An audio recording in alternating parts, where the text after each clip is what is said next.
Hello guys, JB Krishna പുതിയ വീഡിയോയിലേക്ക് സ്വാഗതം. അപ്പോൾ ഗായ്സ് ഞാൻ ഇപ്പോൾ വന്നെന്താണെന്ന് വെച്ച് കഴിഞ്ഞാൽ നമ്മൾ ഈ പ്രേതം പൂരം എന്നൊക്കെ പറഞ്ഞ് നമ്മൾ പണ്ടേ തൊട്ട് കേട്ടിട്ടുള്ള കാര്യമായിരിക്കും. അതിൽ വിശ്വാസമുണ്ട് എന്നല്ല നമ്മളിപ്പോൾ ഇവിടെ പറയാൻ വന്നത്. അതെന്ന് സംഭവം എന്ന് വെച്ച് കഴിഞ്ഞാൽ നമ്മളെ പേടിപ്പെടുത്തുന്ന ഒരു സംഭവം അങ്ങനെ പറയാം. അന്നത്തെ ദിവസം ഞങ്ങൾ ശരിക്കും പേടിച്ചു. എന്താണെന്ന് വെച്ച് കഴിഞ്ഞാൽ അതുപോലെ ഒരു ഇതാണെന്നാണ്. പക്ഷെ ഒരിക്കലും ഞങ്ങൾ അത് ഉണ്ട് എന്നല്ല കേട്ടോ പറയുന്നത്. നമുക്ക് അന്നേരം ഉണ്ടായ ഒരു അനുഭവം, നമുക്ക് നല്ലോണം പേടി വന്നു ആ സമയത്ത്. എന്നാന്ന് വെച്ചാൽ നമ്മുടെ ഇവിടെ മാടപ്പറമ്പ് ഒരു സ്ഥലമുണ്ട്.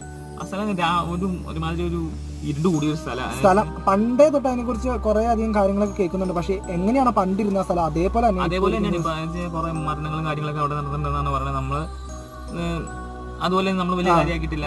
ഇത് അപ്പം നമ്മള് സിനിമ കഴിഞ്ഞിട്ട് ഞാൻ ഇതിനും കൂടി രാത്രി ഒരു 12 മണി, ഏകദേശം 12 സ്കൂട്ടറിൽ വരുമായിരുന്നു. അപ്പം വന്ന് ഞങ്ങൾ കുറച്ചങ്ങ് പുറകുന്ന ഒരു പ്രായമായ ഒരു ആളെ പോലെ ഒരു ചേച്ചി, ഒരു വല്യമ്മയൊക്കെ പോലെ പയ്യെ ഞങ്ങൾ നടന്നു വരുന്നത്. ഞങ്ങളിങ്ങനെ വലിയ മൈൻഡ് ആക്കിയില്ല. ഇങ്ങനെ വന്നപ്പോ കുറച്ച് ഇത് പയ്യെ സ്പീഡ് കൂടുന്നുണ്ടോ എന്നൊരു